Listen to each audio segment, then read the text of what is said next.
നമസ്കാരം. അയോധ്യയിൽ രാമക്ഷേത്രം ഉയർത്തുക എന്നുള്ള ബി.ജെ.പിയുടെ തെരഞ്ഞെടുപ്പ് വാഗ്ദാനം നിറവേറി കഴിഞ്ഞിരിക്കുന്നു. അതിന് തൊട്ടു പിന്നാലെ ഇപ്പോൾ മറ്റൊരു വലിയ രാഷ്ട്രീയ നീക്കമാണ് അണിയറയിൽ നടക്കുന്നത് എന്നതിനെക്കുറിച്ചുള്ള കൃത്യമായ സൂചനകൾ പുറത്തു വന്നിരിക്കുന്നു. മറ്റൊന്നുമല്ല, ഒരു രാജ്യം ഒരു തെരഞ്ഞെടുപ്പ് എന്ന ബി.ജെ.പിയുടെ മറ്റൊരു വാഗ്ദാനം തന്നെയാണ് സമീപകാലത്ത് സാക്ഷാത്കരിക്കപ്പെടാൻ പോകുന്നത്.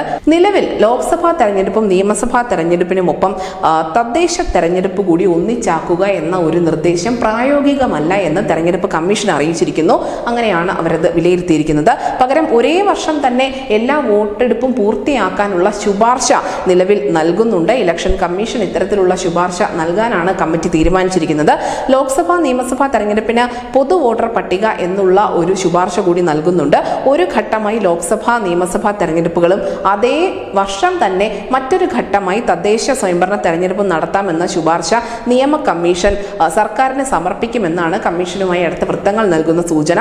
5 കൊല്ലത്തേക്ക് പിന്നെ തെരഞ്ഞെടുപ്പ് ഒഴിവാക്കാം എന്നതാണ് ഇതിന്റെ ഏറ്റവും വലിയ ഒരു അഡ്വാൻറ്റേജായി പറയപ്പെടുന്നത്.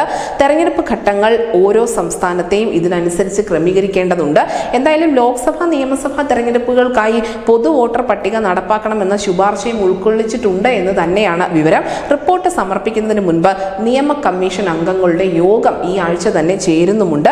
നിയമ കമ്മീഷൻ റിപ്പോർട്ട് സമർപ്പിക്കുന്നതിന് പിന്നാലെ സർക്കാർ നിയോഗിച്ച രാംനാഥ് കോവിന്ദ് സമിതിയും യോഗം ചേരുന്നുണ്ട്. എന്തായാലും സമിതി അഭിപ്രായം തേടിയ മുൻ തെരഞ്ഞെടുപ്പ് കമ്മീഷണർമാരായ 5 പേരും ഒരു രാജ്യം ഒരു തെരഞ്ഞെടുപ്പിന് അനുകൂലമായ ഒരു നിലപാട് സ്വീകരിച്ചേക്കുമെന്നുള്ള സൂചന കൂടിയുണ്ട്.